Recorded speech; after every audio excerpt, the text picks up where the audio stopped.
उन्होंने कह दिया। अच्छा, मतलब इमरान खान साहब किसी से इंतकाम नहीं लेंगे, ये आप बैरिस्टर मोहम्मद अली साहब कह रहे हैं तो ये बड़ी खबर है। इमरान खान साहब तो इंतकाम नहीं लेंगे, आप भी सोच समझ लेना। वो कहते हैं गलतियों से सीखें। ये कह देना कि इंतकाम नहीं लेंगे, इस मुल्क में जो रिवायात इमरान खान साहब ने डाली, बदतरीन डिक्टेटरशिप के दौर में किसी पे इस तरह मंशियात डाल के किसी को अंदर नहीं किया गया। किसी के साथ जेल के अंदर नहीं पूछा गया कि ये मैटर्स पे तो नहीं सो रहा, इसको तकिया तो नहीं दे दिया, सर्दियों में जो है वो हीटर तो नहीं दे दिया, गर्मियों में पंखा तो नहीं दे दिया। वो जो बड़े बड़े रहनुमा थे जो आज बाहर बैठे हैं, कोई बरतानिया है, कोई कहीं है, शहबाज गिल साहब और मरहूम शहजाद अकबर साहब, वो दोनों यार वो जिंदा है यार। अच्छा, अल्लाह ने जिंदगी दे, वो अब बाहर है दोनों।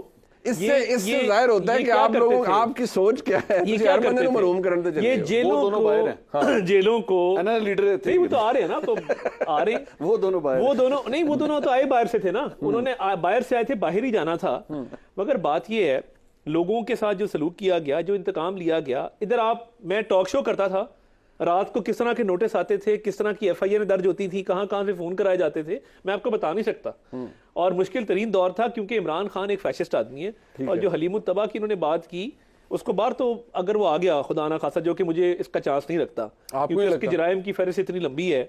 साइफर का भी केस चल रहा है, अभी बहुत सारे मामलात हैं जो जिसमें उन्होंने अभी बेलें अपनी अदम पैरवी की वजह से खारिज करवा ली हैं।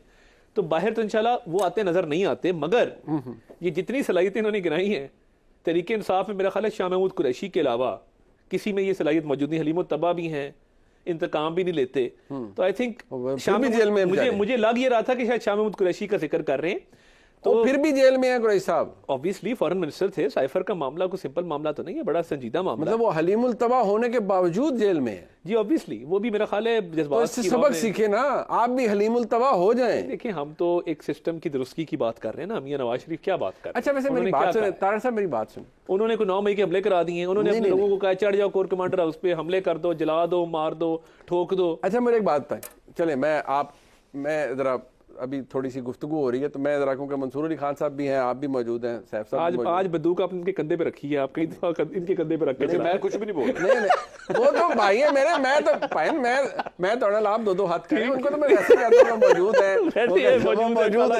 मौजूद है, उनको बुलाई इसलिए है।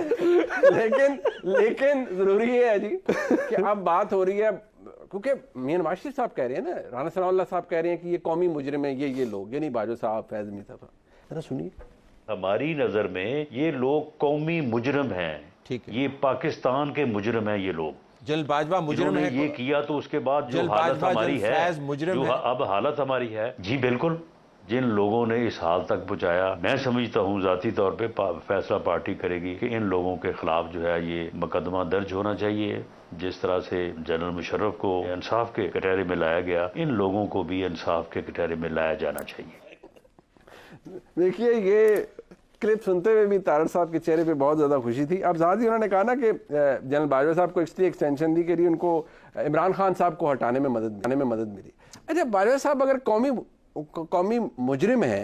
कौमी मुजरिम है, मंसूर साहब आप इस बात का, क्योंकि मैं ज़रा ना थोड़ा कुन ज़हन हूँ, मुझे समझ नहीं आती आसानी से चीज़ें, तो ज़रा मुझे बताएं, जब वो कौमी मुजरिम है तो फिर मुस्लिम लीग नून ने 9 पे खड़े होकर उनको एक्सटेंशन दी थी, ये क्या था? अच्छा, ये तो चले पॉलिटिक्स ही ना, ये तो वो राना सनाउल्लाह साहब के, हाँ नहीं, वो कौमी मुजरिम। आपको पता बाजवा साहब कहाँ पे रहते हैं? आपको उनके घर का पता नहीं? मैं इनके सामने जरा बता देता हूँ, इनको भी पता होगा ऑब्वियसली, इनको पता ही होगा।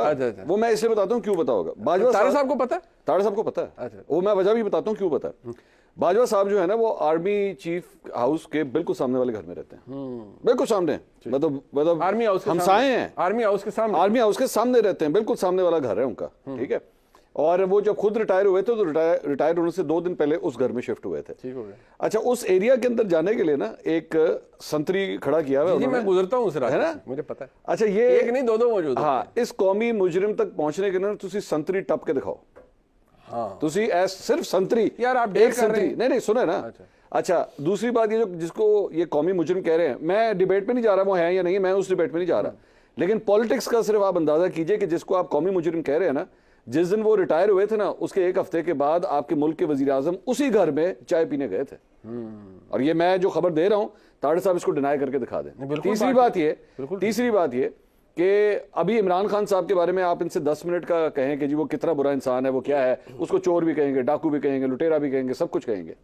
इनसे कहें जरा एक दफा आर्मी चीफ के बारे में, जो साबिक आर्मी चीफ हैं जनरल बाजवा, वो गद्दार है, उनके खिलाफ आर्टिकल 6 लगना चाहिए।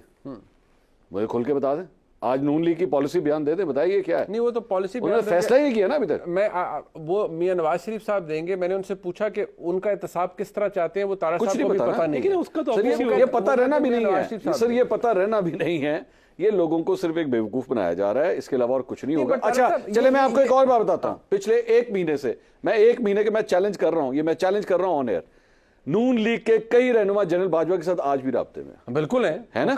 ओहो, एक तो हमारे भाई दोस्त है हमारे, वो बाकायदा तौर पर उनके लिए कैंपेनिंग कर रहे थे। ठीक है, नहीं सर, वो तो फिर भी उस वक्त की बात है ना। नहीं बाद में भी, और वो बड़े पिछले 1 महीने की बात कर रहा हूं। मैं तो आपको बता रहा हूँ मंसूर साहब के वो कैंपेनिंग कर रहे थे, फिर वो एक जगह अश्कबार हो गए जब वो बहुत ज्यादा मसाइल हुए, वो अश्कबार भी हो गए। तारा साहब आज से ना चंद हफ्ते पहले एक इन्हीं के एक बड़े सीनियर रहनुमा हैं, उन्होंने जरा कोई खबे सजे करके इसी तरह का बयान दे दिया, ये कौमी मुजरिम वाला। जी तो 24 घंटे लगे थे, सिर्फ 24 घंटे यस हो गए थे वो। हाँ वो यस हो गए, वो हवा काटती थी सारी। अच्छा हाँ, वो एक फोन गया था, सारी हवा निकल गई थी। अच्छा नहीं, बट तारा साहब बात ये है, ये बसद एहतराम, देखिए आप सियासी जमात हैं, लेकिन ये लोग फिर इसे मौका परस्ती कहते हैं कि आपने जब आप कह रहे हैं हमने ग्रेटर ऑब्जेक्टिव के लिए इमरान खान को निकालने के लिए आपने बाजवा साहब को एक्सटेंशन दी। मैं तो उससे भी एग्री नहीं करता ना कि ग्रेटर ऑब्जेक्टिव इमरान खान को निकालना। मैं तो समझता हूँ कि हमारा जो कह रहे हैं ना, नहीं देखिए, उनका एक अपना ओपिनियन है। अगर उनकी पोजीशन क्या पार्टी में, वो पंजाब के सदर सर, और वो शख्स जिसने कैदोबंद की सोबतें बर्दाश्त की, अपने पे हेरोइन का मुकदमा डलवाया, कह रहे हैं कि हमने इसलिए एक्सटेंशन दी थी कि इमरान खान को निकालना था। मैं तो एग्री नहीं करता। आप टाइम लैप्स देख रहे हैं कितना उसके दरमियान। ये बता दें क्यों दी थी। देखिए, उस वक्त जो एक माहौल बनाया गया था और एक ओवरऑल जो एक माहौल था, उसके अंदर ये बेहतर समझा गया कि मुल्क की सिक्योरिटी सिचुएशन के लिए, और ये जरूरी है, इस वक्त करना चाहिए। और बड़ी मुशावरत भी हुई उसमें, पार्टी के अंदर भी 2 तरह की आरा मौजूद थी। ठीक है, राना साहब का ओपिनियन मुकद्दम है, मोहतरम है, मैं बिल्कुल उसको ये नहीं कहता कि वो गलत है, उनका अपनी ओपिनियन अपनी जगह पे है। मैं ये नहीं समझता कि कोई इस तरह का तासुर था कि जी वोट देंगे तो इमरान खान को निकाल दिया जाएगा। ऐसी बात उस वक्त नहीं, ना थी ना हुई। तो ये बाजवा साहब को अरेस्ट करना चाहिए।